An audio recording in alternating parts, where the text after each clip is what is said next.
All right, welcome back to the interview room here at Rocket Arena and the 2025 NCAA Tournament. We're joined now by the Michigan State Spartans, 71-63 winners over the New Mexico Lobos to advance to the Sweet 16. Please raise your hand for a microphone to be brought to you, and when you do ask a question, please introduce yourself and your affiliation. We'll do a quick opening statement from Coach Izzo, and we'll get to as many questions as we can. Coach?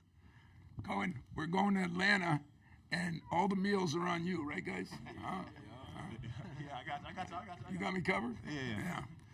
Well, opening statement is, another team that really, I thought, played well. The first half of that game, that was as good of a barrage as we've had hit us. It wasn't that we were down a lot, 10 points, but it just seemed like, we weren't guarding and they were making shots. And give them credit. I thought from about the 9-minute mark on, we did a better job in the first half. And I thought second half, even though they shot a pretty good percentage, I think, 48%. I'm not sure there's anybody shot that against us, but they're talented. They're good. And they had a kid, Amzil, played out of his mind. I thought he had 12 at halftime. He's making threes. He's doing everything. I thought Jeremy and Jaden and Trey all did a good job on Dent. And Dent is a hell of a player, but I thought we got our break going when we got our defense going, and we rebounded the ball pretty well. I don't know what the final total was, by 6. But that's a talented, well-coached team, and I'm just happy we got the win. I'm happy we showed a little character after we got down and weren't playing very well. Thanks, Coach. We're going to lead off here in the first row. Lindsey Huddleston, Sports Psychology Solutions, SBS. Coach, this is for you. After the Wisconsin win, when you were on the dais. Student-athletes first, please. Oh, I'm sorry. No problem. To these guys, what is it like? Coach always talks about a ugly win over a pretty loss. You guys had to grind it out. Jay, you want to talk about what it was like grinding it out? Oh, yeah, definitely. I mean, a win is a win. I feel like good teams find a way to win, and that's what we did. We started ugly. They got out on us in the beginning, but we just tried to stay solid throughout the game. Row 3. Dan Lobby, Cleveland.com, for the three of you. I think it was one field goal in the last 9 minutes of the first half. How much pride do each of you take on the defensive end and winning this game that way? I mean, a lot. We felt like we was getting punked in the first part of the game, so we just made a decision to get stops, and I think that helped us get our offense going. Right side, fourth row. Sports Report. Jaden, questions for you. New Mexico had their last lead with 14-31 in the second half, and then you hit that big three to take the lead with 7:07 left, and then, of course, you guys held on to the lead the rest of the way. How big of a shot was that, not only for you, but for the rest of the team, to put you guys in front and then keep that lead as well throughout the rest of the game? Yeah, I feel like it was pretty big, just giving us the lead, gave us some momentum. I think they called a timeout. So that just gave us more exciting. that just gave us a lot of confidence, and it felt good. I mean, I ain't been shooting good, so it was just good to be efficient today. We're going to go row 1 and then row 2.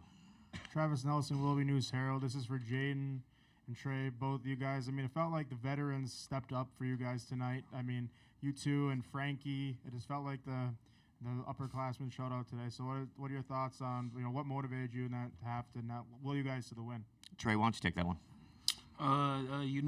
We started out slow, so I was just trying to bring some juice off the bench, and then with my scoring, and then my defense, and then just being a leader, being a point guard out there, being the captain, just trying to go out there and just play hard for my teammates. Row 2 here.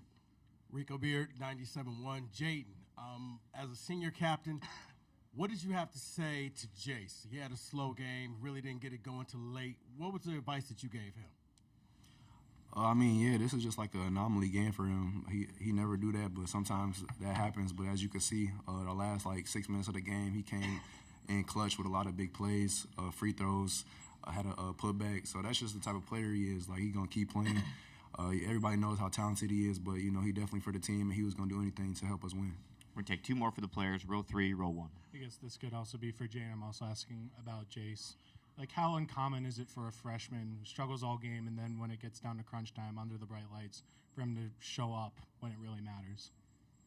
Yeah, like I said, I mean, I always tell me the truth, and that's just what he does. It don't matter how the game going. I got faith in him. Everybody got faith in him on the team that he going to come through. So, I mean, it got us this far. Final question in the front for the players. Jack Ebling, drive with Jack, and press pass for all three players. You always hear about defend without fouling. You guys only had 10 fouls for the whole game, half as many as they did, and you shot 18 more free throws. Was that a concentrated effort, and how'd you do that? We'll go down the line, starting with Cohen. I mean, yeah, we felt like we kind of fought a lot the last game, so we just had to, be solid. And I felt like we went for a lot of pump fakes, a lot of, things. We would just offer our P's and Q's a lot on our the first game, so we just had to really bear down and focus on the little things. That was like one of our keys, defend without fouling. So we were just trying to keep them out the lane and then just get out and run. Yeah, I mean, that was definitely a key. When we got the lead, we definitely didn't want to foul. We wanted to keep the game clock going, so that really was our goal. Thanks, guys. We appreciate it. You can head back to the locker room. Congrats. We'll continue with Coach Izzo here, starting in the third row, and then we'll go to the fourth. Nick Lundberg, WJR. Coach Izzo, this is your 16th Sweet 16 appearance in the 27 straight years you made the tournament. What do you think is the key to your success and longevity in the tournament and throughout these multiple eras of college basketball that you've coached in?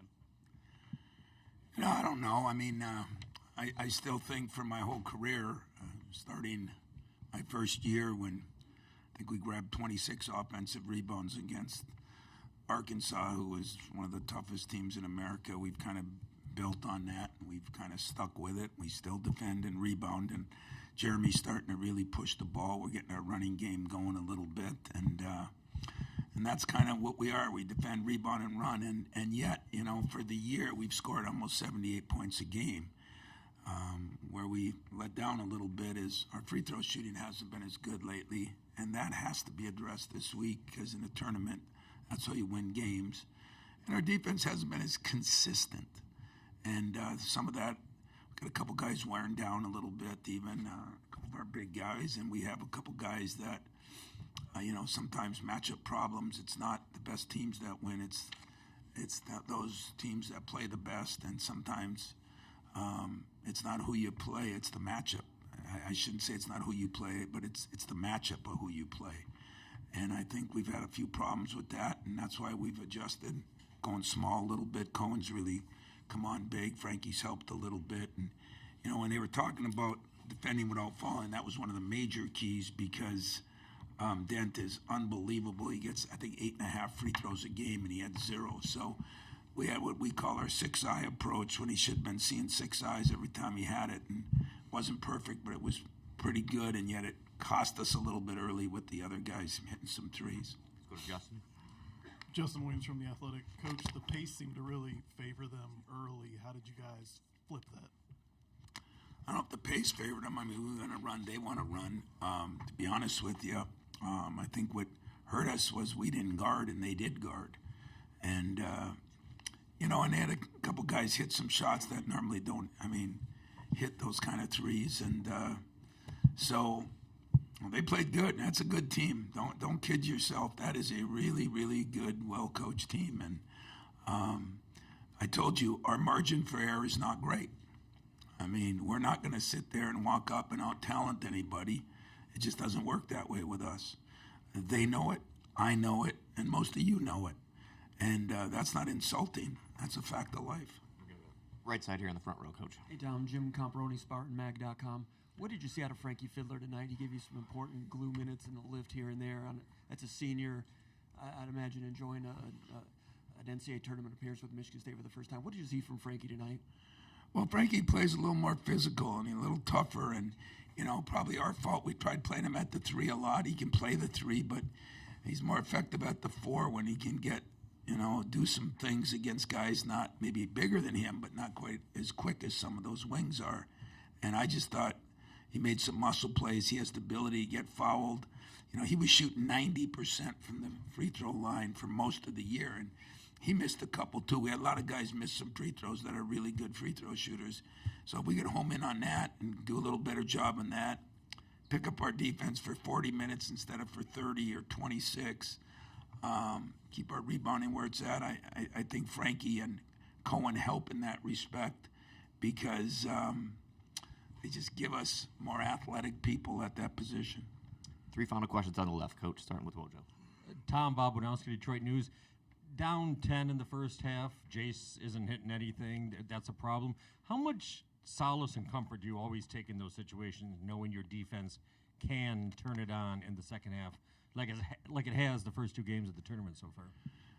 Well, a little solace in the fact that I still think at the end of the first half, I thought we were wearing them down a little bit. You know, we're getting some of those breakaway dunks and breakaway layups, and but I didn't feel very good about our defense. You know, at least 10, 12 minutes of that first half, and you know, they were driving around us, they were shooting over us. Listen, we were poor. I mean, we got to take that, and we got a lot better, and yet we've had some of those stretches now, and I think sometimes, you know, how many threes did we make tonight? 4 only. Maybe that'll get us back to normal, because when we were making 9 and 10 threes, I think we forgot how to guard people. So maybe getting back to 4, maybe we'll go back home and start guarding people again. 3rd row, Coach, left side. Joe Rady, Associated Press. Tom, you tied Jim Boeheim tonight for 4th most tournament wins. Just thought of achieving another milestone. Well, Jim Boeheim's a friend too, and I think he's won a lot of games, man, and he's won a lot more games than I've won. Thank God in the tournament I've been fortunate, but anytime you can accomplish something with your team and your coaches that some of the most respected guys in college basketball have achieved, I guess it's a privilege and an honor. But you know, there's still, I say it on Bobby Knights, and that was awesome. But I just never see any banners hanging for those kinds of things, and I'm a kind of a banner guy. So I until that happens, I'll enjoy it, but I won't do cartwheels over it. Wrap it up in the 2nd row. Irie Harris, Cleveland.com. Coach, before you get out of here, I was hoping if you could describe Trey's progression in your words, just through his 3 years, starting and then not starting, but coming up big when it mattered most, in the tournament. Well, that's what captains do, you know. We usually pick captains.